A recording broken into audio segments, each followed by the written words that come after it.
Bismillahirrahmanirrahim. Assalamualaikum warahmatullahi wabarakatuh.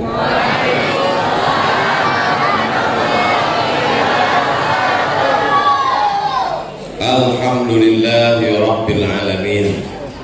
Allahumma salli ala sayyidina Muhammad wa ala ali sayyidina Muhammad.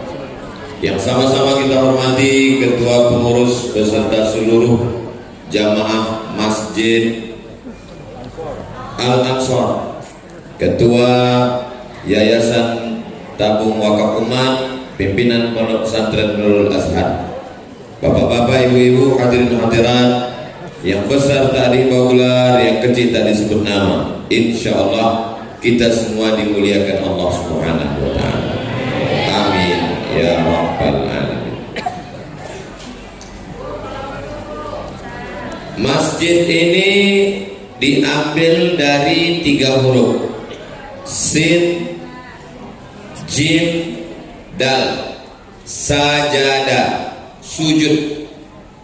Walaupun sholat itu ada tegak yang paling lama, ruku, duduk, tasyahud, salam, tapi yang diambil bukan tegak.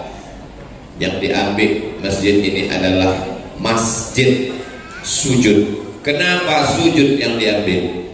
Karena perbuatan manusia yang paling mulia adalah sujud, menempelkan tempat yang paling tinggi kening ke lantai yang paling rendah diinjak-injak kaki.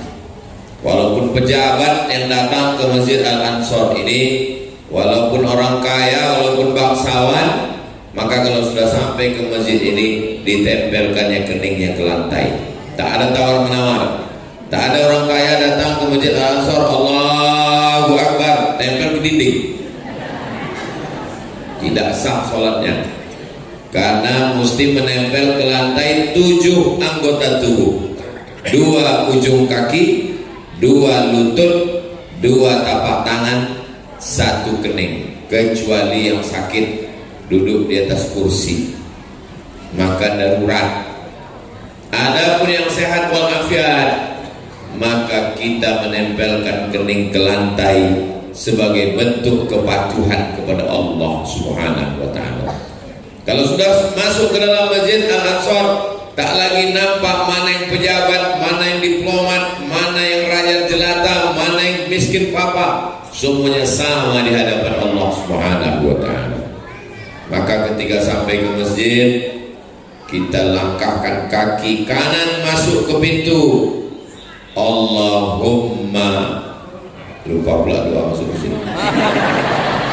Allahumma, ya Allah, iftah, bukakan li untukku abwaaba rahmatik, pintu rahmat kasih sayang.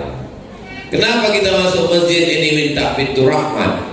Karena selama di masjid malaikat mendoakan, Allah maghfir lahu, ampunkan dia, warhamhu, rahmati dia. Dan kita duduk antara 2 sujud pun minta itu, Rabbil firli warhamni. 8. Permintaan yang paling banyak dalam sholat bukan waktu iftitah. Permintaan paling banyak bukan waktu sujud, tapi waktu duduk antara 2 sujud. Rabbil firli warhamni wajburni warfa'ni warzuqni wahdini wa'afini wa'fu anni. Banyak orang yang tak ingat apa yang diucapkannya waktu antara 2 sujud, karena dia pun cepat betul. Rabbil firli warhamni wajburni warfa'ni warzuqni wahdini wa'afini wa'fu anni. Begitulah orang masuk ke dalam masjid ini. Masjid tidak ada bawa-bawa suku. Belum pernah saya masuk ke masjid, belum ada lagi sepanjang perjalanan ada tulisan Masjid Minangkabau, suku lain dilarang masuk. Ada. Cara sholat pun khusus, Allah nan gadang bana. Kalau sudah masuk ke masjid, mau Batak, mau Melayu, mau Sunda, mau Jawa, mau Bugis, mau Banjar, semuanya mengatakan Allahu Begitulah seragamnya kita. Sholat di Papua dengan sholat di Maroko sama. Di Papua subuh 2 rakaat, di Maroko subuh 2 rakaat. Subuh, zuhur, asar, maghrib, isya sama semuanya. Masjid tempat orang bersujud, tanah yang paling mulia inilah tanah masjid. Itu tanah rumah-rumah keliling ini. Ini kalau kita meninggal dunia, surat tanah berganti menjadi milik orang lain. Bapak yang dulu membeli tanah panjang, tanah peta, bapak yang mencari arsitek, yang mencari tukang gambar, mencari tukang rumah. Tapi begitu kita mati, surat tanah namanya berubah, dialih nama BPN, Badan Pertanahan Nasional. Nama yang ada di STNK BPKB surat mobil berganti nama orang lain, bawa ke kantor Samsat, difotokopi KTP dengan akte kelahiran kakak, ganti nama orang lain. Jangankan surat tanah sama surat mobil, motor, surat nikah pun berganti. Nama bapak di surat nikah itu hanya bertahan 4 bulan 10 hari. Sesudah itu ibu pun mengganti dengan nama Brownies, Brondong Manis. Hari ini bapak boleh tersenyum, tapi malam nanti berpikir juga betul juga. Mana tanah yang paling hebat? Nih tanah Masjid Al-Ansar. Sampai hari kiamat takkan berganti, namanya tetap tanah Masjid Al-Ansar. Tolong pengurus-pengurus masjid cek lagi surat tanah masjidnya. Yang belum balik nama, segera balik nama. Caranya cari yang berwakaf dulu, ajak ke kantor KUA, akta ikrar wakaf. Saya wakafkan tanah ini untuk Masjid Al-Ansar tunai, aku terima, kata pengurus. Keluar secari kertas, namanya akta ikrar wakaf, yang dikeluarkan kantor KUA, kantor urusan agama. Dari kantor KUA dibawa surat tadi ke BPN, Badan Pertanahan Nasional, berubahlah nama surat tanah. Karena banyak sekarang kejadian, dulu atuknya yang mewakafkan tanah masjid, rupanya cucunya menjual masjid, dijual tanah. Datang pengurus komplain, itu wakaf atukmu dulu. Mana buktinya? Ada hitam di atas putih, tak ada yang bisa memberikan surat. Kata mereka, itu ada masjid di atasnya milik kaum muslimin, ambillah masjidnya, tanahnya punya saya. Akhirnya viral video, dijual tanah masjid, dibeli sama orang kaya, rupanya untuk konten. Bisa terjadi, maka segera diurus. Kenapa? Karena apapun bisa terjadi. Kenapa orang mewakafkan dulu? Karena lillahi ta'ala. Tapi anak tak sekolah agama, cucu tak takut pada Allah. Kenapa dulu orang mewakafkan tanah? Karena tanah itu tak laku, tempat jin buang hantu. Tiba-tiba berdiri mall, kondominium, pintu tol. Akhirnya tanah jadi mahal, 1 meter 5 juta, dijual orang tanpa takut kepada Allah Subhanahu wa ta'ala.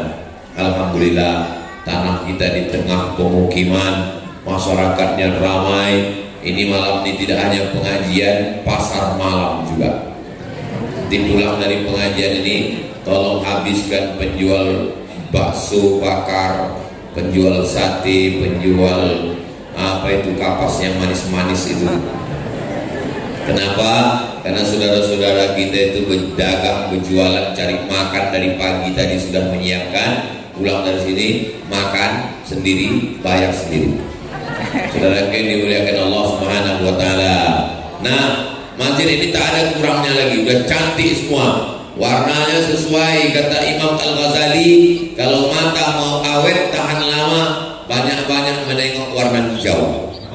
Ini warna ini tidak ada hubungan dengan partai politik. Pileg dan pilkada sudah selesai. Lalu kemudian masjid ini bagus, AC-nya 1, 2, 3, 4, 5, 6, 7, 8, 9 AC, tapi tetap juga panas. Karena memang ini padat ini udah lebih dari kapasitas yang wajar. Karena kalau sok sholat ini udah tidak sok sholat lagi. Ini kita di dalam ini sedang berebut oksigen ini sekarang. Qurannya rapi, tak ada alasan kita masuk ke dalam ini sebelum waktu sholat, menunggu azan, menunggu iqamah, duduk baca Quran. Kalau ditengok dari susunan rapinya nampaknya tak pernah dibaca. Jangan suuzon Ustaz Somad. Ini sebetulnya Quran di Masjid Ansor ini tunggang langgang lintang bukang, tapi karena mau acara tabligh akbar kami susun rapi. Di mana-mana biasanya sedang pengajian lewat kotak sedekah, tapi di Masjid Al Ansor nyaman, kotak tidak jalan. Kenapa? Orang langsung masuk scan QRIS,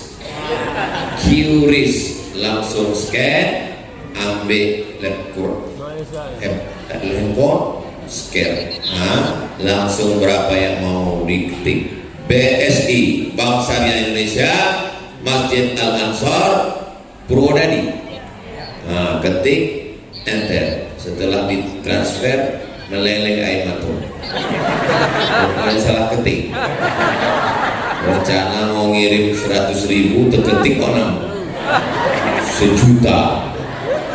Saka kita haru, rupanya menyesal. Jadi udah canggih, udah masjid ini bagus, karpetnya rapi, wangi. Saya pernah juga ceramah di masjid, tegak saya di karpet itu, cantik karpet. Tak lama datang panitia, Ustaz, mohon penggalangan dana, karpet kita masih lengkap. Pengurus dari tadi tak ada cerita tentang utang piutang.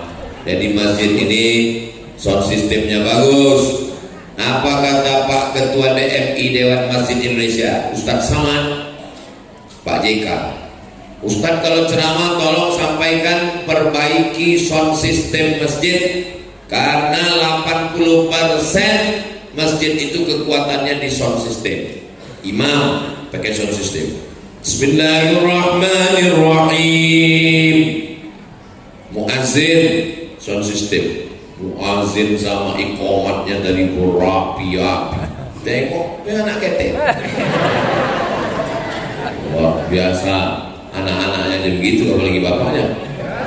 Tidak tahu juga, kita tes lah. Hadrohnya ada, anak-anak ngajinya ada, majelis ibu-ibu ada majelis pengajian. Hari apa? Ketahuan tak ngaji. Buat pengajian seminggu sekali sore Jumat ba'da asar, karena waktu mustajab berdoa terakhir hari Jumat ba'da asar. Habis sholat asar wirid yasin, habis baca yasin 4 kali Jumat. Jumat pertama akidah, sifat 20, wujud, tidak, baqa, mukhalafatul hawadisi, qiyamu binafsihi, wadaniyah, qudrat, iradat, ilmun, ayat, sama, basor, kalam. Minta ustadznya ke Ustadz Al-Noh, dia banyak stok ustadz-ustadz dari Nurul Azhar. Jumat kedua akhlak, membersihkan hati dari takbur, hasad dengki, busuk hati, sum'ah, riya. Jumat ketiga fikih, fikih toharoh, darah haid, darah nifas, darah wiladah, mandi, puasa, zakat, haji, umroh. Pakai kitab, baca buku, ada tanya jawab, Anda bertanya, Ustadz menjawab. Jumat keempat isi dengan tahsin surat Yasin. Ibu-ibu, petang ini kita akan memperbaiki bacaan Yasin kita. 5 ayat ya Bu. Yang pertama 5 ayat. Yasin wal Qur'anil Hakim, innaka laminal mursalin ala siratim mustaqim, tanzilal azizir rahim. Ibu yang setengahnya 5 batu. Jangan diketawakan. dia sudah mau datang ke masjid itu sudah alhamdulillah.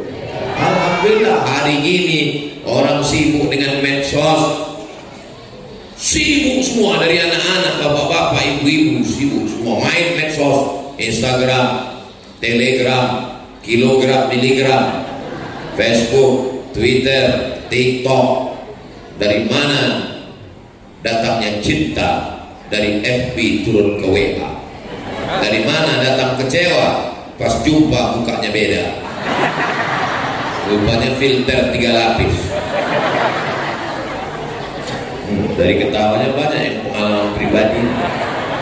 Nah, maka begitu kita jumpa, bersilaturahim, kenal mengenal, jangan gara-gara seragam tidak datang pengajian.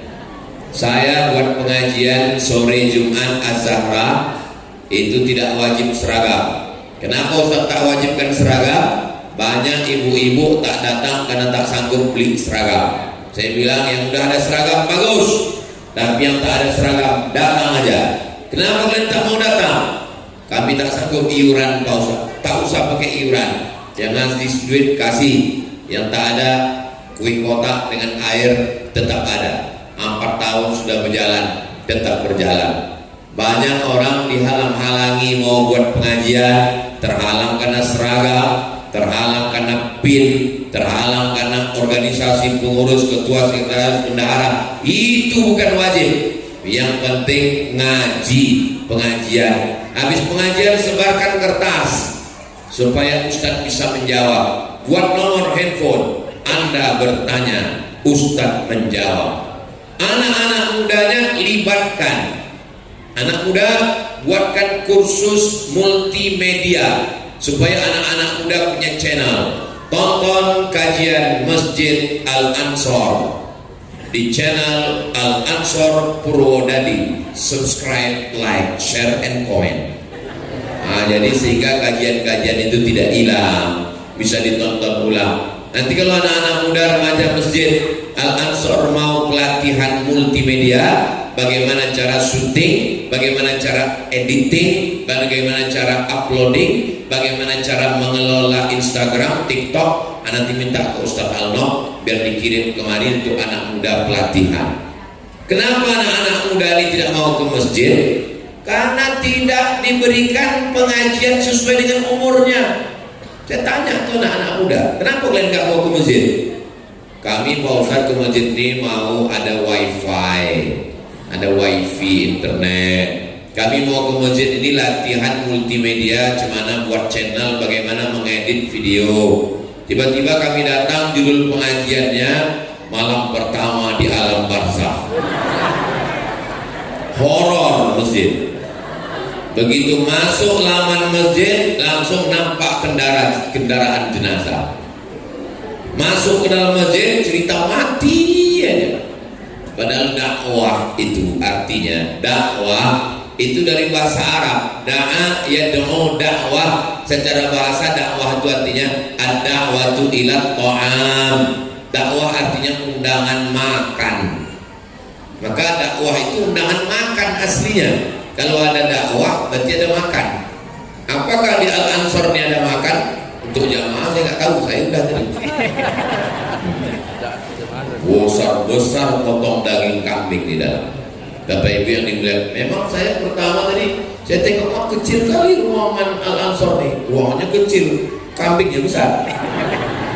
Bapak Ibu yang dimuliakan Allah Subhanahu wa taala. Jadi ibu-ibu usahakan 4 kali pertemuan. Akidah, akhlak, fikih, tafsir. Perbaiki bacaan. Jangan malu, jangan segan, jangan sungkan. Nah, untuk bapak-bapaknya buatkan kajian khusus.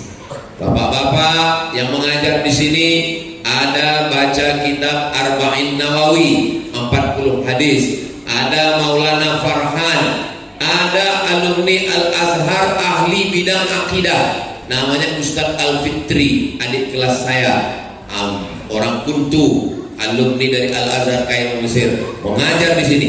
Ada Sunan Al-Mustafa mengkaji Sahih Al-Bukhari. Kitab yang paling sahih di dunia ini adalah Sahih Al-Bukhari. isinya 7.275 hadis. Itu dikaji di Masjid Al-Ansar, jadi tidak ada halangan. Nah, cuman saya tanya pengurus, gimana perkembangan pengajian di Masjid Al-Ansar ini Pak Ustaz? Kadang-kadang Ustaz tuh merasa sedang di RRI Pak Ustaz, 3 di kanan 3 di kiri. Tapi malam ini ramai. Nah, ini insya Allah nanti berkelanjutan lah sampai istiqomah semuanya insya Allah. Kalau kita tidak mulai datang ke masjid mengaji maghrib ke isya, kalau bisa buat pengajian jangan sesudah isya, karena kalau dibuat maghrib ke isya, saya dulu di pengajian rutin di Pekanbaru sekitar Riau, saya minta pengajiannya dari maghrib ke isya. Kenapa? Karena kalau dari maghrib ke isya otomatis jamaah sholat 2 kali, maghrib berjamaah, isya berjamaah. Dari maghrib ke isya ngaji 45 menit, sholat isya, habis sholat isya tanya jawab. Anda bertanya, Ustadz menjawab. Pakai kertas, jangan langsung.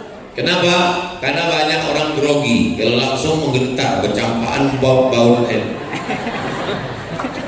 Dan untuk menutupi kelemahan saya sebagai Ustadz, jadi kalau kertas masuk saya tengok, ini apa ini, pertanyaan gak berkualitas, padahal payah.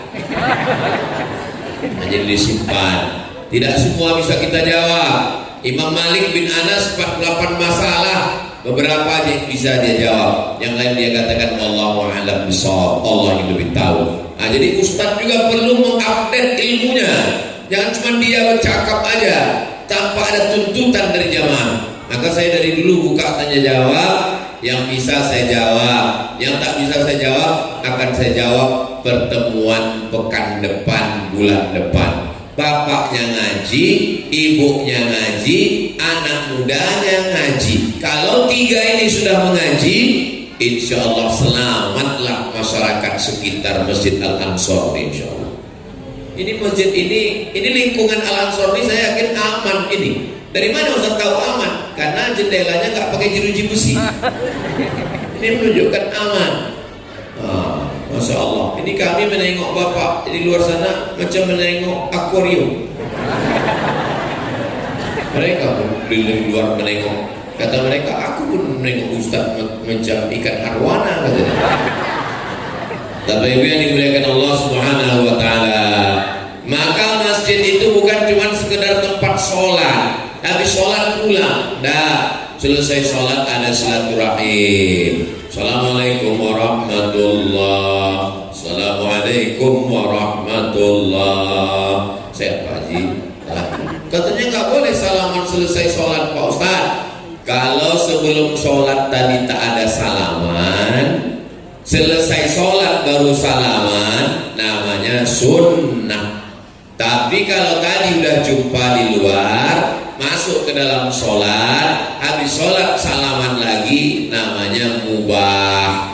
Yang ngomong gitu ahli hadis, mazhabnya Syafi'i, namanya Imam Nawawi, mengumpulkan 40 hadis Arba'in Nawawi yang dikaji di Masjid Al-Ansar. Tadi di luar udah salaman, di toilet jumpa salaman, habis sholat salaman lagi, mubah, boleh. Tadi di luar belum ada jumpa, habis sholat baru salaman, sunnah, boleh. Sunnah. Nah, yang tak boleh itu sedang sembahyang salaman. Siapa hadis? Batal sholat.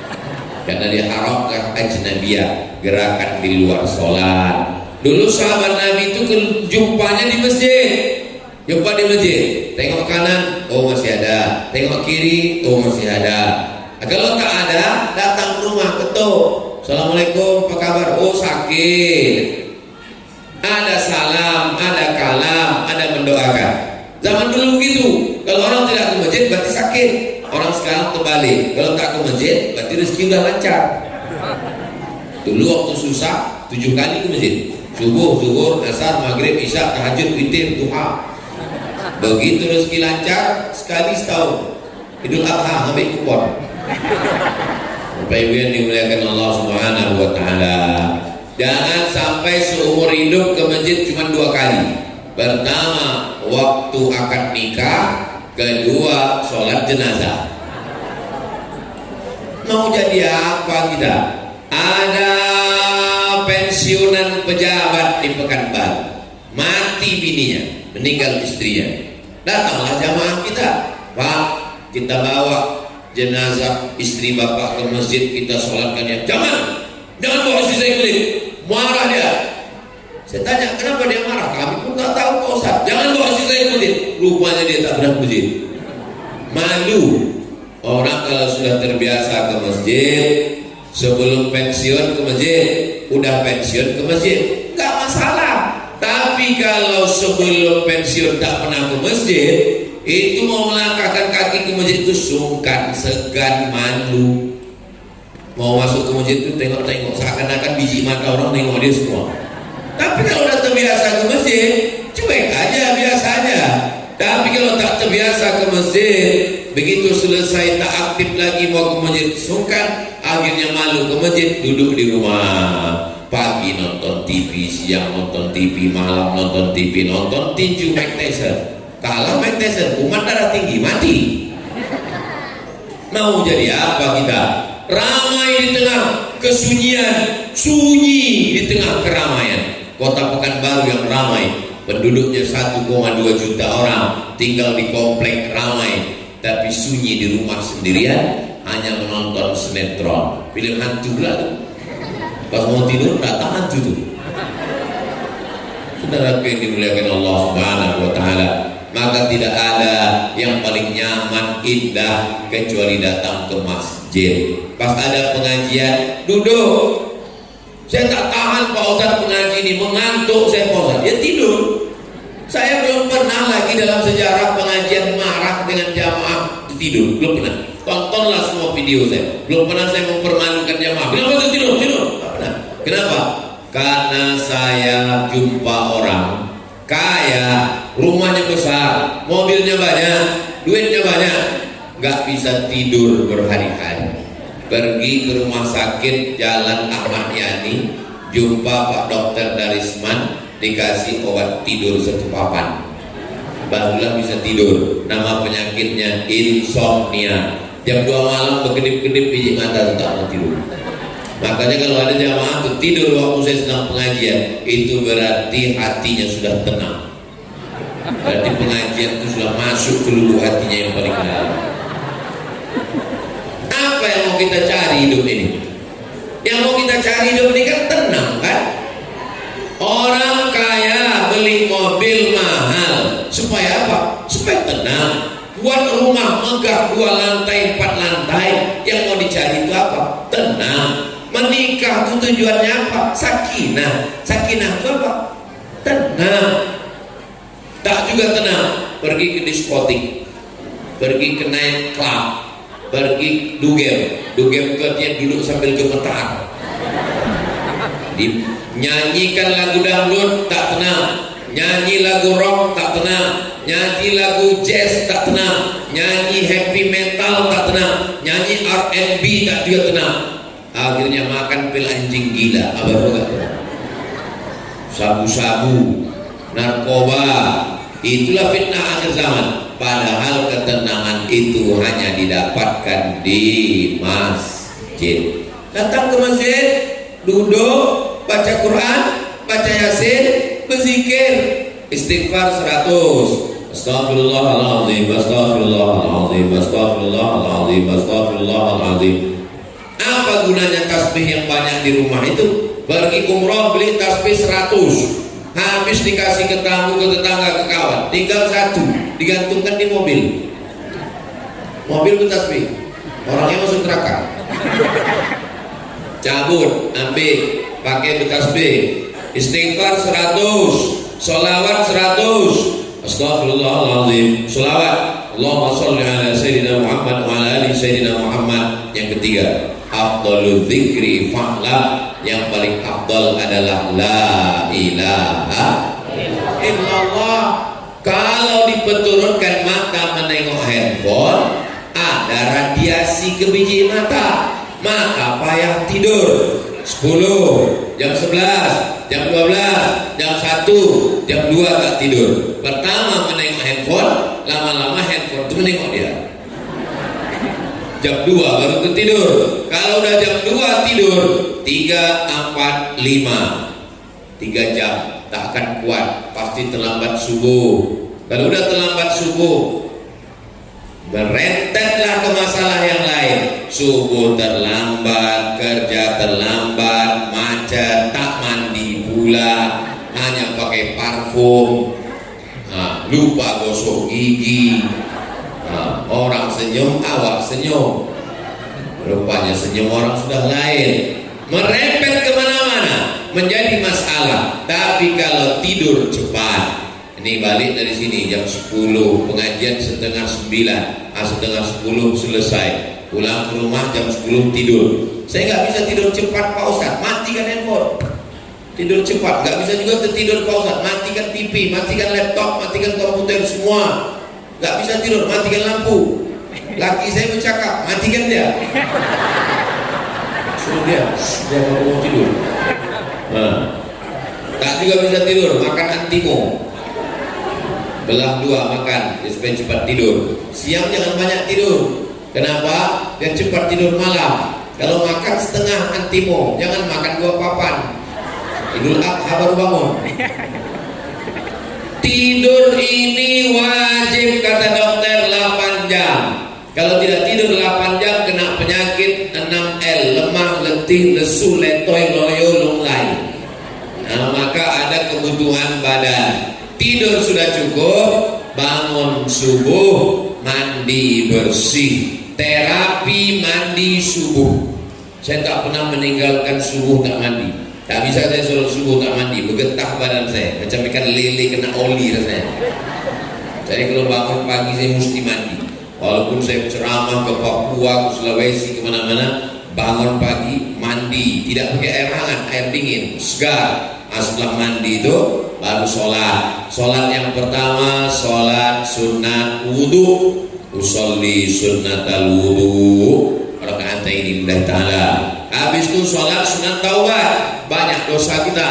Usolli sunnatat taubat. Habis itu sunat hajat. Habis itu sholat sunat tahajud.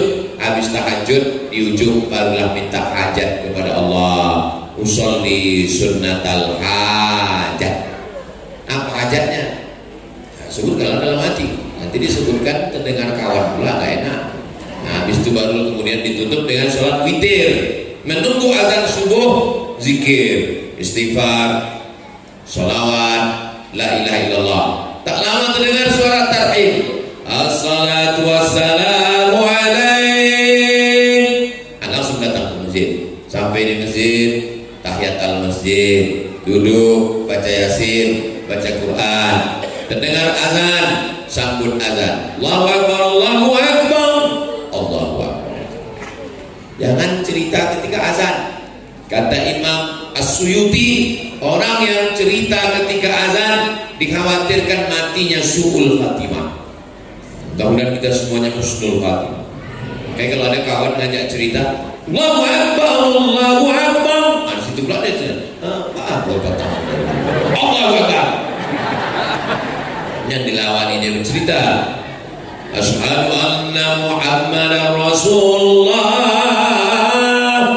Asyhadu anna Muhammadar Rasulullah, Allahumma sholli ala Sayyidina Muhammad, sampai akhirnya La ilaha illallah, Allahumma rabba hadhihi ad-da'wati tammah was-salatil qa'imah ati Sayyidina Muhammadan al-wasilata wal-fadilah wasyarafa wad-darajata al-'aliyata ar-rafi'ah wa ba'athu Allahumma maqaman mahmudan alladhi wa'anta.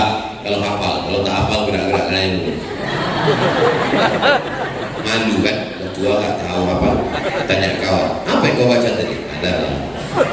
Tapi kau baru taubat. Ya, untuk pertama ni apa dia dulu, pura-pura dulu. Bukan wajib, sunnah. Baik, siapa yang menyambut azan ditutup dengan doa wasilah, wajibat lahu syafaati, wajib dia mendapatkan syafaatku. Mudah-mudahan kita semua termasuk yang dapat syafaat Nabi Muhammad SAW.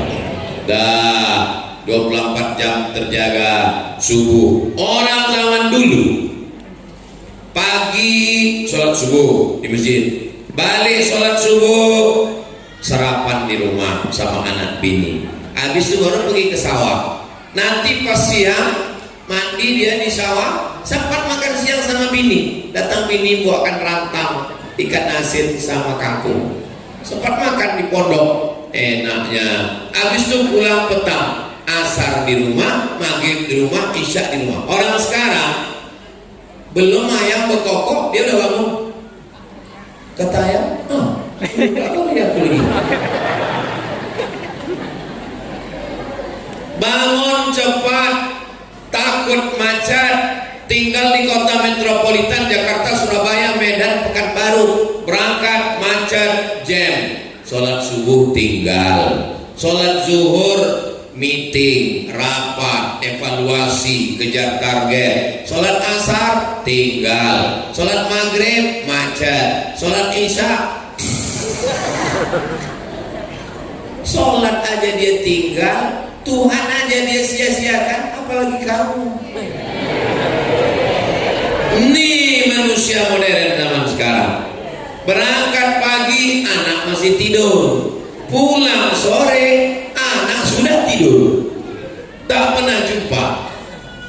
Orang zaman dulu pagi sebentar di sawah, jaga toko, pulang malam habis isya, pulang dari surau, mati lampu, anak 10.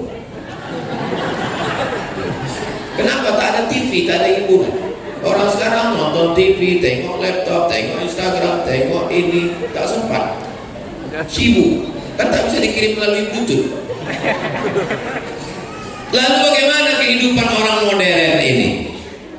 Kaya pun tidak juga, senang pun tidak juga, sholat ketinggalan, akhirnya umur 40-50 dibawa ke rumah sakit, gembung terus. Kenapa? Kena penyakit mah akut gara-gara selalu tidak makan karena terlalu sibuk mencari makan. Kan aneh manusia ini. Dipegang dokter perutnya, Bapak ini sering gak makannya. Memang betul, Bapak sering gak makan gara-gara sibuk nyari makan. Duit yang ditransfer dapat, duit gaji, duit pokok, SPPD, uang tunjang, uang sikut, uang sundul, uang tanduk. Kemana lah pergi duit itu? Hanya sebentar di rekening bank, habis itu diambil dokter spesialis. Spesialis jantung dapat, spesialis gula darah diabetes mellitus dapat, spesialis tulang dapat, spesialis lambung dapat, spesialis otak yang tak dapat karena yang punya tak berotak. Waktu Tuhan bagi otak dia tak datang. Untuk apalah hidup kita ini? Bukan panjang hidup ini, tak pernah dinikmati hidup. Cari duit, pergi pagi pulang petang, peras keringat, banting tulang, tunggang langgang, melintang kukang. Anak tak jumpa, pakai narkoba, keluyuran tak tentu arah, bini pun jarang jumpa, tetangga pun tak pernah nampak. Akhirnya tetangga tahu mati, barulah oh mati dia udah. Dulu orang kalau mati diiringi dengan tangis air mata, mau nangis tetangga kawan mengantar jenazah. Sekarang orang komplek mati langsung dipoto, foto upload, innalillahi wa inna ilaihi rajiun. Amin amin amin amin amin. Dulu ada yang datang bawa telur ayam, ada yang datang bawa beras, tahlilan 7 malam, malam ketiga bubur kacang hijau, malam ke-7 potong ayam. Zaman sekarang la salam wala kalam.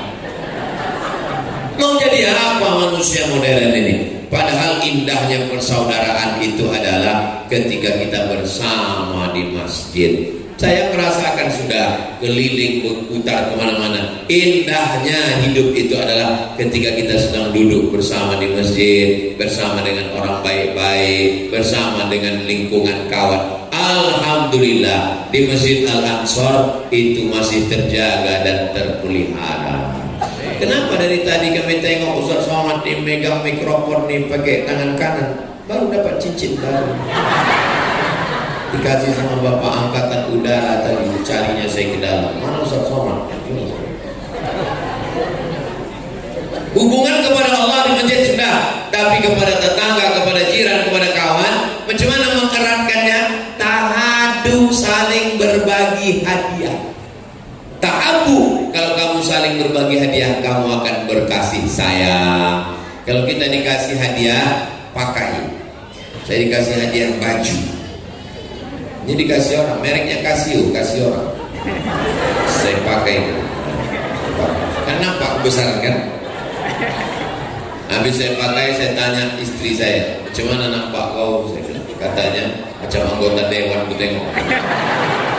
Gak apa-apa lah aku pakai. Kenapa kalau tak saya pakai ini? Kalau saya pakai kan ditontonnya, oh dipakai Ustaz baju yang ku kasih. Kalau tak saya pakai, apa kerjanya? Udah dijual Ustaz tuh.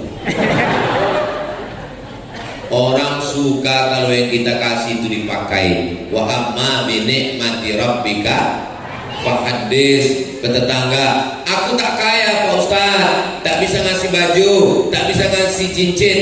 La tahtiranna minal ma'rufi syai'a. Jangan sepelekan perbuatan baik. Sekecil apa? Antal qa'akhaka biwajhin talqin. Jumpa dengan orang wajah cerah. Tak bisa ngasih duit, tak bisa ngasih gulai, tak bisa ngasih makan, tak bisa ngasih cincin, tak bisa ngasih baju. Jumpa dengan wajah cerah. Kalau bahasa kampung awak, keep your smile. Kalau saya tengok dari senyum jamaah Al-Ansor ini, orangnya tak ada utang.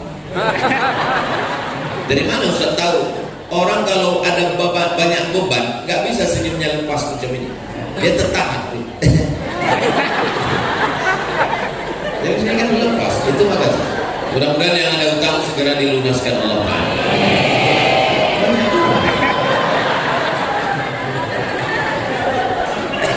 Jumpa sama orang kita senyum itu sudah amal soleh. Tapi bapak senyum sama lakinya, jangan sama bini dia.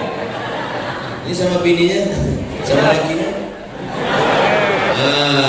Bertetangga, berkawan. La yu'minu ahadukum, kamu tidak beriman. Sampai kapan? Hatta yuhibba li akhi, sampai kau datang bersaudara kepada saudaramu sayang ma yuhibbu li nafsi, sama macam sayang pada diri sendiri. Idza tabakhta fa aktsir ma'aha, kalau masak gulai banyakkan kuahnya kata Nabi. Kalau masak gulai banyakkan kuahnya kata Nabi. Kata sahabat, untuk apa banyak ya Rasulullah? Bagi tetangga. Jadi kalau masyarakat sekitar Masjid Al-Ansor ini sudah terbiasa membagi daging, ayam, ikan, lanjutkan. Yang gara-gara ini kuah. Kenapa ibu ngasih kuah terus? Atau sama kuah aja. Aku juga yang kena. Nah, wa tawasaw bil haq wa tawasaw bis sabr. Saling tegur menegur. Kau anak Pak Haji kan? Iya. Yang dekat Masjid Al-Ansor, iya. Ini kau kenapa datang jalan-jalan sana? Itu siapa? Gak boleh dua-dua bonceng-boncengan, ini tak marah. Ini abang saya. Oh, abangmu ya. Yang mana? Yang kuliah di Jogja. Masya Allah. Kenapa dia putih kau hitam? Dia lahir siang, saya malam. Banyak orang sekarang tak peduli sama anak tetangga. Mau dibawa orang, mau dibonceng orang, mau bukan yang penting bukan anakku. Oh, nggak bisa begitu. Jangan urus anak saya, urus saja anak kamu. Ini privasi saya. Itu bukan ajaran Islam. Ajaran Islam itu amar ma'ruf nahi mungkar bertetangga. Tetangga kita itu berapa rumah? 40 rumah ke kanan, 40 rumah ke kiri, 40 rumah ke muka, 40 rumah ke belakang. Itulah tetangga kawan kita. Kalau mati kita, takkan mungkin saudara kandung kita yang jauh itu yang datang. Nah, mereka inilah, kalau ditunggu saudara kita yang jauh datang nunggu tiket pesawatnya lagi, berulat jenazah kita, baru dia sampai. Maka bertetangga jangan sombong, jangan angkuh. Ini banyak orang bertetangga sombong. Kalau pergi pertemuan, acara, kenduri, arisan, tangan masuk kantor. Kalau tak orang ulurkan tak mau duluan. Mendongak ke atas saja tengok. Dalam besek.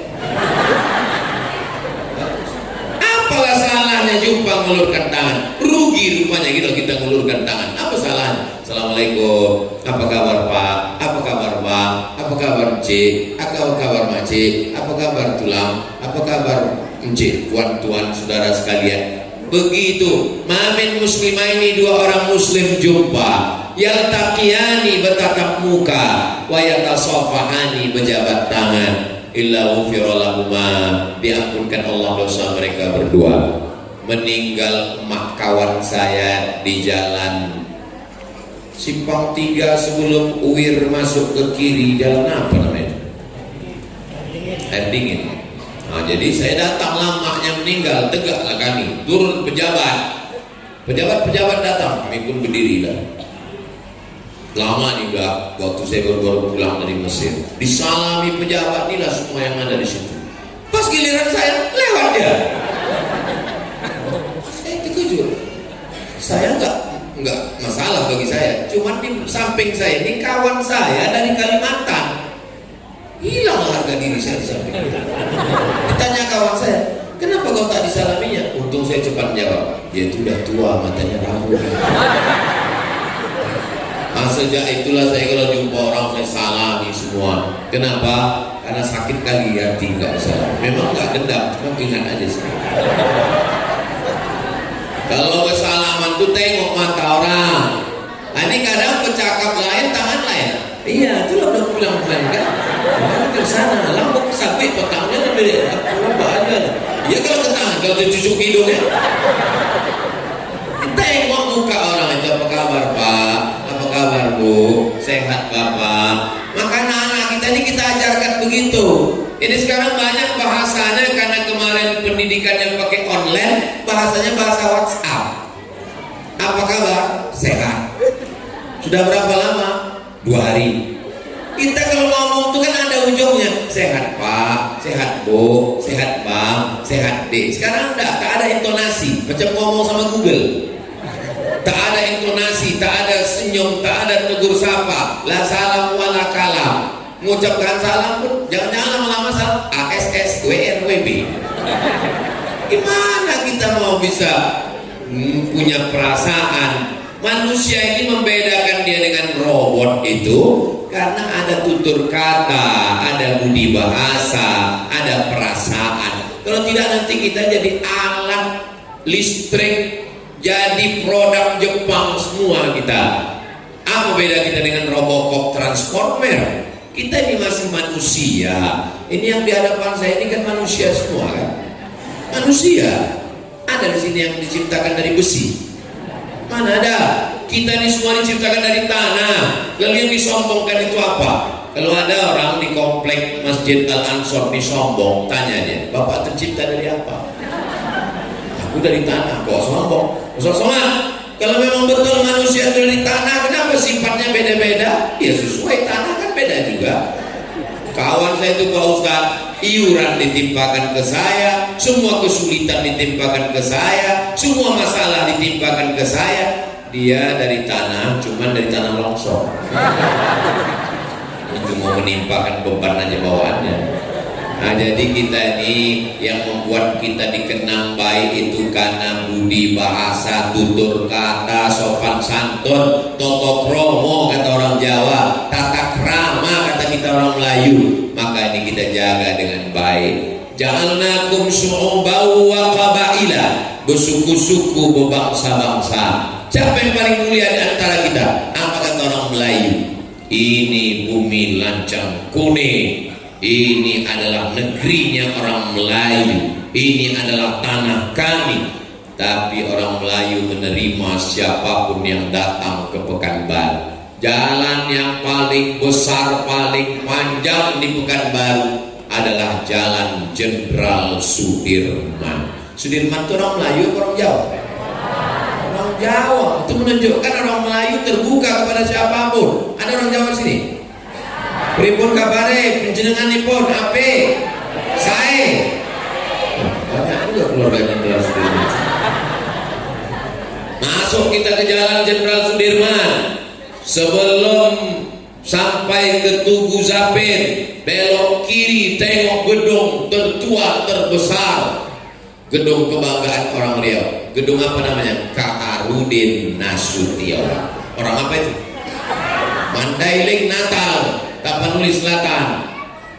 Di sampingnya gedung tinggi besar, gedung Suman HS. Hasibuan, sastrawan Melayu. Oh, yang menuliskan pantun-pantun Melayu itu adalah Raja Raja Ali Haji Bugis Makassar. Artinya apa? Siapapun yang datang ke bumi Melayu ini, selama dia berbahasa Melayu, di mana bumi dipijak, di situ langit dijunjung. Di mana jantan bertanja, di situ perempuan bertudung. Begitulah kita tinggal di bumi Melayu ini. Maka apapun suku, Pekanbaru penduduknya 1,2 juta orang. Suku yang paling banyak nomor 1 Minangkabau, nomor 2 Jawa, nomor 3 Melayu. Ustaz tahu dari mana? Datanglah ke sensus penduduk. Saudara ini dimuliakan Allah Subhanahu wa taala. Artinya kita sudah bersama membaur, dan kita semua yang paling mulia, inna akramakum indallah, yang paling mulia di sisi Allah bukan suku tapi atqakum, orang yang paling takut, yang paling takwa. Maka tanamkanlah ke dalam diri anak kita takut sama Allah. Takut sama CCTV, mati dimakan tikus kabelnya. Takut sama KPK, orang KPK pun tidur. Takut sama polisi, polisi juga manusia. Tapi kalau takut sama dia, siapa dia? La ta'khudhuhu sinatun. Anak ibu ajarkan itu. Nah, jangan kau korupsi, jangan kau makan haram, takut kau sama Allah. La ta'khudhuhu sinatun wala naum. Begitu. Ini banyak orang tua ngajarkan anak cepat tidur, ada hantu. Nah, itu maka orang kita dipercaya sama hantu. Saudara yang dimuliakan Allah Subhanahu wa taala. Apa nih Ustaz? Oh, pertanyaan. Patutlah datang pertanyaan. Rupanya 15 menit lagi waktu habis. Saya sudah daftar umroh, tapi duit belum ada terkumpul. Maksudnya baru bayar DP mau berangkat umroh. Mohon doanya supaya istri dimudahkan. Istri sudah daftar umroh. Mudah-mudahan doanya supaya istri dimudahkan untuk umroh. Nanti di akhir majelis kita sama berdoa supaya semua hajat-hajat kita dimudahkan Allah Subhanahu. Bagaimana hukum jual beli online yang tidak langsung terlihat barangnya, selama transaksi itu tidak mengandung 3? Pertama, tidak ada gharar, gambling, judi tak jelas. Yang kedua, tidak ada zulm, aniaya. Yang ketiga, tidak ada yang namanya ghish, tipu, maka akadnya sah. Jadi misalnya saya mau membeli peci, saya mau beli peci merah online, saya cari peci merah online. Nah, saya tengok ada perwakilannya di Pekanbaru. Kalau nanti tiba-tiba yang datang ini tak sesuai, yang mau dipesan merah hati, yang datang merah tai ayam. Harus sesuai. Kemana kita komplain? Nomornya ada apa tidak? Perwakilan di Pekanbaru ada apa tidak? Karena kebanyakan masalah judi online tak sesuai dengan judi online pula. Jual beli online tak sesuai dengan ekspektasi, tak sesuai dengan yang dibayangkan. Maka hukum asalnya akadnya sah. Di mana akadnya? Kan ada syarat jual beli di situ. Aku beli barang ini dengan harga 50.000 tunai, aku jual. Akad itu ada namanya ijab qabul, tapi ada namanya baik bil mu'athah. Ijab qabul itu, nah, saya beli duku di pinggir jalan, mau pergi ke Rokan Hulu, nampak saya langsat, berhenti, saya bayar. Bapak kok, mak, 50.000, saya kasih duit 15.000. Waktu saya ambil, apa kata dia? Jual yo. Saya bilang beli. Nah, maka saat jual beli itu akad. Nah, ketika online, gimana mau bilang jual belinya? Itulah dia waktu kita mengklik itu. Waktu mengklik, apakah Anda suka barang ini? Yes. Apakah ukurannya cocok nomor 9? Yes. Apakah warnanya sesuai dengan keinginan Anda? Yes. Nanti kalau tidak sesuai, komplain ke nomor ini. Yes. Perwakilan kami di Pekanbaru ada di Jalan Purwodadi dekat Masjid Al-Ansor. Iya, pindah ya. Hanya menipu dia. Yes. Saat kita mengokekan semua itu, itulah. Tapi kalau yang menjual penipu, ada unsur tipu, ada unsur horor tidak jelas gambling, ada unsur zulm aniaya, jangan. Maka cerdas bermedsos. Apalagi kalau sampai akad nikahnya medsos. Pas datang yang dipesan hitam manis, yang datang hitam metalik. Bagaimana menyikapi teman yang beda mazhab? Saya jangankan beda mazhab, beda agama datang ke rumah saya. Banyak tamu beda agama datang ke rumah. Datang orang beda agama, pas kami acara baca doa. Bapak, mohon maaf Pak Ustadz, saya Katolik katanya. Bapak duduk dulu sini. Duduk di sini. Datang Habib, kata Habib kalau mau ikut sholat, nggak apa-apa juga kata Habib. Kan tinggal login aja. Masalah sunat nanti kita atur. Bapak duduk dulu sini, kami sholat dulu. Nanti habis sholat baru kita duduk bersama. Beda agama aja bisa, masa beda mazhab? Beda mazhab, mazhab apa? Mazhab Maliki. Mazhab Maliki kalau bersentuh laki-laki perempuan tak nafsu tak batal. Kalau mazhab Syafi'i batal. Berkawanlah saya sama orang mazhab Maliki. Terus kemudian saya mau pergi bersentuh kebetul saya orang salaman, saya udah tahan gini. Kadang orang-orang salaman saya jauh, jadi dekat-dekat kayak pula ada kena batal. Lalu saya wudhu lagi, dia tidak wudhu lagi, dia tidak saya salahkan. Karena Maliki juga masih ahlus sunnah wal. Empat imam mazhab itu ahlus sunnah semua. Imam Hanafi, Imam Maliki, Imam Syafi'i, Imam Hambali. Ahlus sunnah wal jamaah. Apa masalahnya? Yang jadi masalah beda mazhab, dibid'ah-bid'ahkannya kita. Jadi masalahnya bukan pada mazhabnya, bedanya itu adalah dia membid'ahkan kita.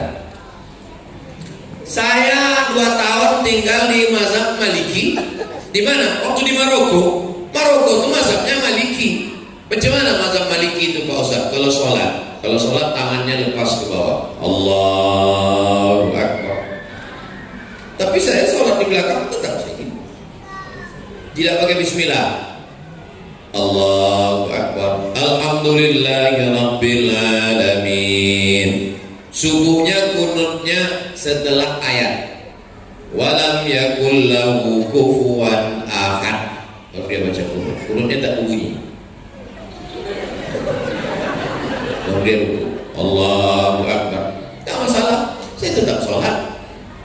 Saya kuliah di Al-Azhar, dosen saya mazhabnya Hanafi, dia ngajar Hanafi, saya mazhab Syafi'i, tak pernah ada masalah. Lalu kenapa bermasalah dengan Wahabi? 3 yang tak pernah ketemu titik. Pertama, dia membid'ahkan saya karena saya buat maulid. Abdul Somad kau buat maulid, kau pelaku bid'ah dolalah, kau neraka jahanam. Saya ceramah maulid 10 kali, berarti saya udah 10 kali masuk neraka. Jadi bukan masalah mazhabnya. Mazhab Maliki bisa bertangga, mazhab Hanafi bisa, tapi memang yang satu ini tak bisa. 3 simpangan. Karena dia melihat saya sebagai pelaku bid'ah. 2, saya berdoa bertawassul. Ya Allah, aku bertawassul kepadamu berkat Syekh Abdul Qadir Al-Jilani, berkat Syekh Bahauddin Naqsyabandi, berkat Nabi Muhammad. Bagi mereka bertawassul itu syirik. Orang yang bertawassul berarti musyrik. 3, saya kalau baca ayat mutasyabihat saya takwil. Muka Allah, tangan Allah, kaki Allah, betis Allah, itu saya takwil. Bagi mereka mentakwil itu kafir. 3 simpang ini kita yang tak bisa bersama. Pertama, mereka membid'ahkan saya. Kedua, mereka mensyirikkan saya. Ketiga, mereka mengkafirkan saya. Termasuklah masjid ini dulu pernah banyak Wahabi. Waktu saya pertama datang kemari disobek orang tuh baliho saya. Saking bencinya dia menengok Abdul Somad. Habis kebencian orang itu ke Abdul Somad sampai tak benci lagi sama iblis. Iblis pun kata iblis, kok tak benci lagi dengan aku gitu. Enggak, kemana kebencianku? Udah aku habiskan ke Abdul Somad. Beda mazhab, 4 mazhab itu tidak pernah bermasalah. Yang bermasalah adalah orang yang membid'ahkan, mensyirikkan dan mengkafirkan hanya pada perkara-perkara khilafiyah. Jelas?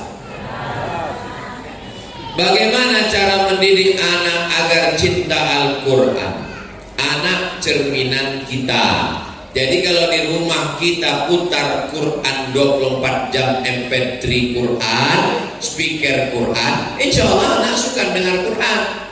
Tapi kalau kita bermimpi anak dengar Quran, sementara di rumah kita kaji coach kotange, cinta satu malam, selimut tetangga, pulang-pulang berbadan 2. Gimana dia mau suka Quran? Kita pun sambil memasak Bismillahirrahmanirrahim Ar-Rahman, itu yang dia dengar. Maka kita dulu membuat dia cinta kepada Quran. Maghrib ke Isya kalau tak ada pengajian, buat di sini mintakan adik-adik mahasiswa dari UIR, mintakan dia mengaji. Kita iuran untuk memberikan honor kepada guru mengaji supaya anak-anak kita belajar Al-Quran. Di rumah ayahnya baca Quran. Tapi orang tuanya juga baca Quran. Anak-anak tak bisa disuruh baca Quran. Ayah tak baca, ayah sudah dewasa. Tak bisa begitu. Anak-anak ini mesti kita tenteng tangannya, kita ambilkan, kita membelikan Quran. Ini hari lahir kau nak, aku ingin kau baca Quran. Belikan Quran besar, ada Qurannya, ada tajwid berwarna, ada makna kosakata, ada tafsirnya, ada asbabun nuzulnya. Kasih ke dia, bukakan. Untuk istri kasihkan. Sini, anak baca. Selesai anak baca. Istri baca. Anak paling kecil baca Iqra. Udah selesai kalian baca, udah tutup. Ayah nggak baca, udah mau masuk waktu Isya. Padahal ayahnya rupanya baru Iqra 1. Kepala rumah tangga jangan malu, cari guru mengaji, minta sama Ustaz Allah, Ustaz kasih saya guru mengaji privat untuk 4 mata sama saya. Ini mengangkat martabat saya juga ini. Apakah boleh merayakan Maulid Nabi dan Isra Mi'raj? Ini tadi udah kena virus Wahabi tadi.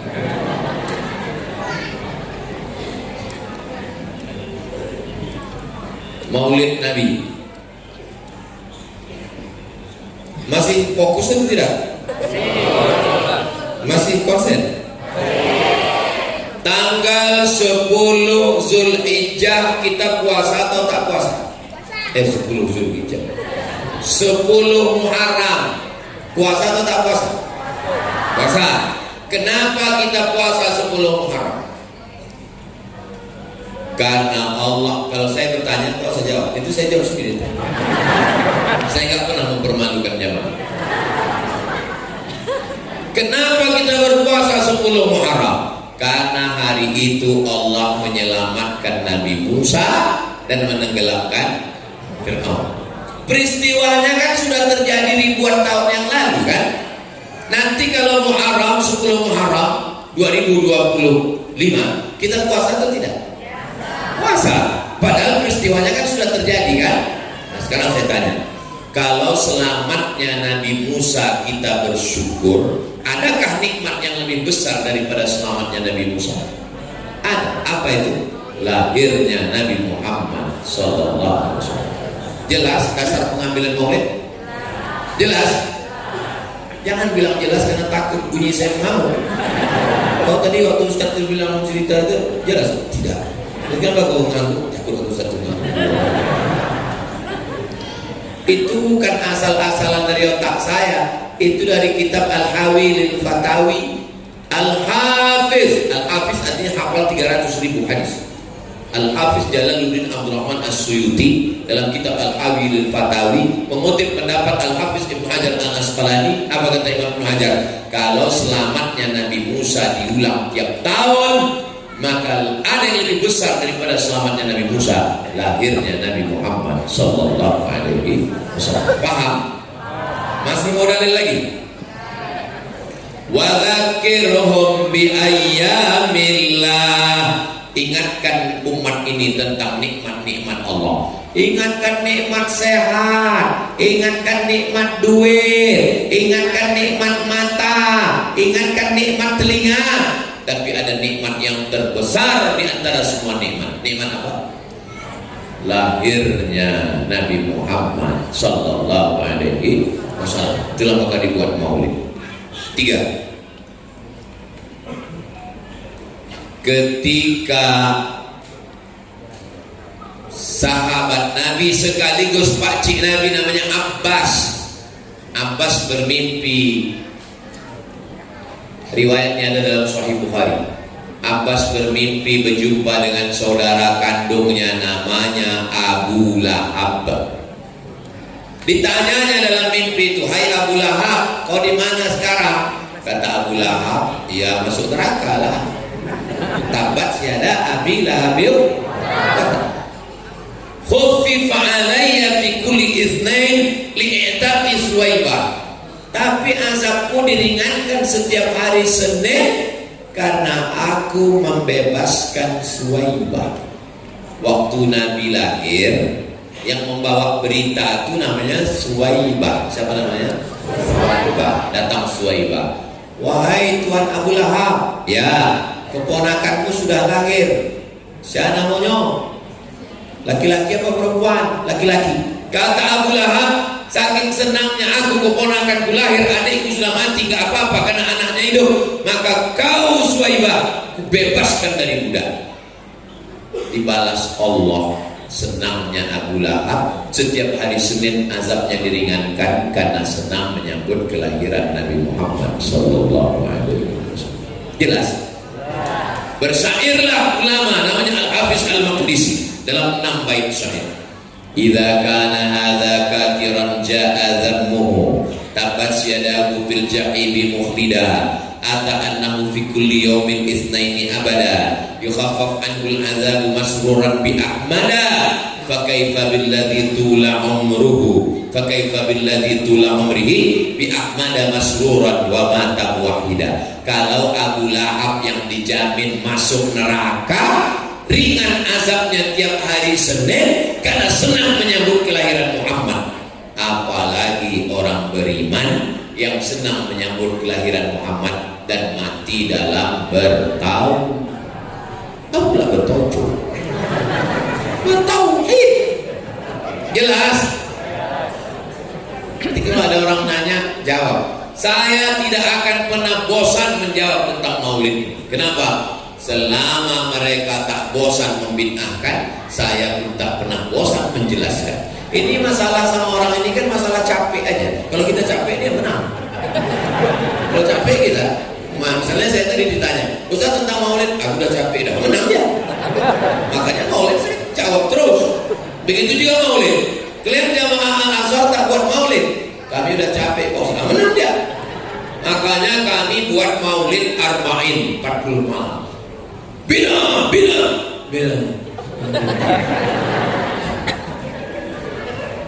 Palembang maulid arba'in 40 malam. Aceh maulidnya 90 malam. Aceh maulidnya 3 bulan. 1 hari 3 kali. Pagi, siang, malam, cuma makan obat. Makanya di Aceh tak mempan dia capek. Bina. Orang Aceh tak begadang maulid tengah malam, minum kopi Aceh. Lapar makan mie Aceh. Mana telawan dia? Kita asam pade kali konek encret sakit kok.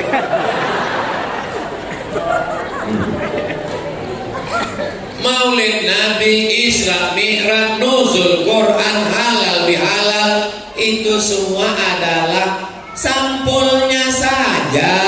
Isinya di dalam apa? Isinya silaturahim, baca Quran, kata sambutan, ceramah, makan, doa. Ada yang salah? Sampulnya aja. Sama macam orang ini ada ikan, aku gak makan ikan. Aku gak makan ikan, gatal-gatal. Pergi ibu ke dapur, ibu blender kan ikan pakai tepung. Harus gue pepek. kasihkan dia habis 3 mangkuk. Sampai kayaknya itu kan tadi mau makan itu kan ikan. Oh ikannya. Pas bulan Maulid, apa bulan Maulid? Dia buat juga apa? Kajian sirah. Maulid juga lah itu bonga. Kan namanya aja beda. Nampaknya emosi. Apa yang harus dilakukan jika kita merasa sulit istiqomah?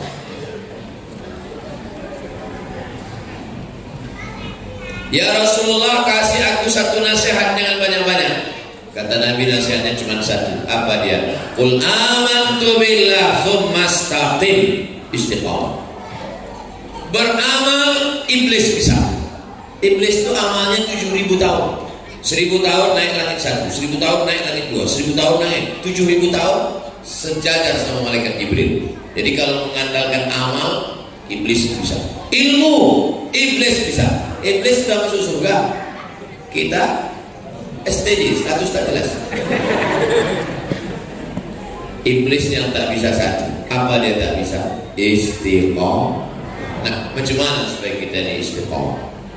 Yang pertama, kita mesti taubat. Kalau tak taubat tak bisa istiqomah.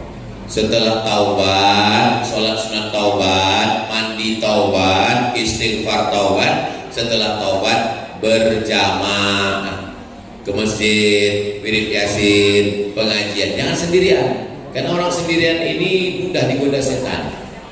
Mathalul mu'minin kamathalil asjar. Orang beriman itu macam pokok kayu. Kalau pokok kayu sendiri datang angin patah, tapi kalau pokok kayu ramai, dia dipukul angin, dia saling bersandar. Ya suddu ba'duhu ba'da, saling menguatkan. Pertama, taubat. Yang kedua, berjamaah. Yang ketiga, insya Allah pasti istiqomah. Yang keempat, husnul khatimah. 4 ini sepaket ini. Yang pertama, taubat, hijrah. Setelah hijrah, berjamaah. Setelah berjamaah, istiqomah. Buahnya adalah husnul khatimah. Kenapa kita susah istiqomah? Karena sendirian. Makanya ada pengajian datang. Saya kalau sendirian, payah saya istiqomah. Tapi saya dibawa oleh Ustaz Alno. Ustaz Alno yang mengatur semua jadwal 20 jam bersama Ustaz Abdul Somad. Dibawanya saya dari mulai pagi tadi SMK 2. Habis itu pergi tak kemana-mana, pokoknya tak ingat-ingat lagi. Nah ini pulang, ini malam ini pulang. Besok subuhnya di PTPN. Habis PTPN kemudian endorse pesantren Nurul Azhar tuh. Itu gedung yang mau di endorse di Simpang Bingung. Nah, nanti Bapak Ibu habis jembatan Leton sampai Simpang Bingung, jangan bingung-bingung lagi, langsung ke situ. Belok kiri sebelum TPU Covid. Ah, itu asrama yang akan selesai, bisa menerima santri bulan Juli nanti insya Allah. Amin. 4 lantai itu naik ke 3 lantai naik ke atas. Kalau Nurul Azhar 1 sudah siap. Pokoknya semua orang yang datang ke Nurul Azhar 1 itu menengok temboknya, menengok gedungnya, menengok asramanya, terkagum-kagum macam menengok kucing Anggora. Semua ustaz-ustaz hebat-hebat udah kami bawa semua ke sana menengok. Anak-anak gratis 1 tahun 25 orang, 25 orang, 25 orang, 25 orang, 25 orang, 25 orang, 25 orang. Semua duit-duit. Nah, ini malam ini pengajian ini direkam di YouTube. Hasil dari YouTube itu 100% untuk biaya santri, beli beras, gaji guru, untuk listrik, untuk air dan lain sebagainya. Makanya jangan ada fitnah-fitnah. Ini ku tengok duit mobil Ustaz Somad ini dari duit YouTube ini. Dari mana kau tahu? Ku dengar dari bunyi knalpotnya tuk tuk tuk tuk. Itu mobil yang bawa saya itu mobil yayasan punya. Yayasan Tabung Wakaf Umat. Anak-anak belajar gratis untuk menghafal Quran. Anak-anak inilah yang menjadi imam tarawih di Palas sana. Ustaz-ustaz dari Pekanbaru ini ke sana berdakwah tak sampai. Asal jembatan Leton mati mesin. Tanah itu dulu disuruh jual. Ustaz Somad, jual aja tanah ini, beli tanah di kota buat pondok. Saya bilang enggak.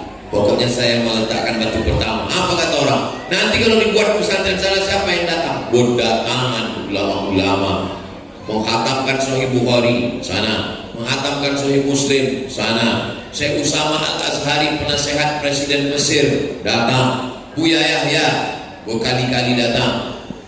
Ustadz Hanan At-Taki datang. Ustadz Taki Malik datang. Sampai siapa pun dari bawah, siapa namanya? Syekh Nuruddin Marbu Al-Banjari Al-Makki, sampai yang tak Islam.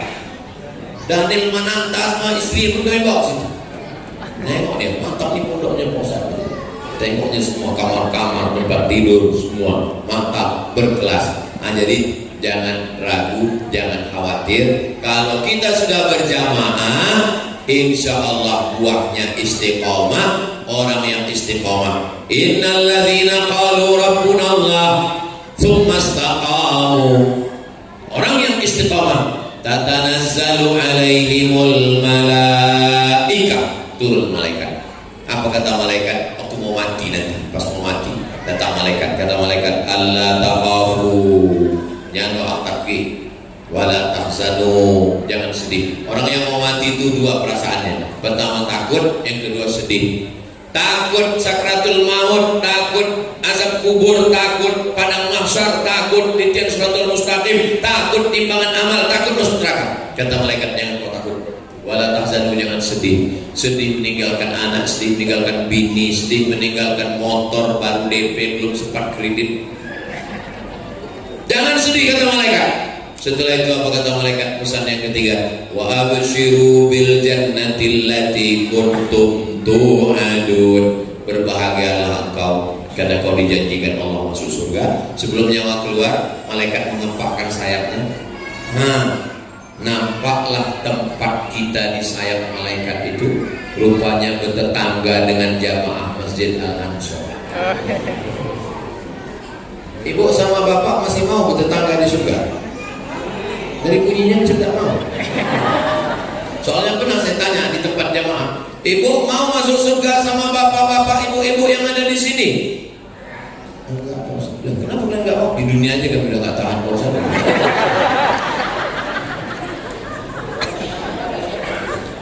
Dikempahkan malaikat sayapnya, disitulah nampak tempat kita di surga. Oh, di saat kita tersenyum menengok tempat kita, disitulah nyawa kita keluar, mati dalam keadaan husnul. Mudah-mudahan kita semua husnul.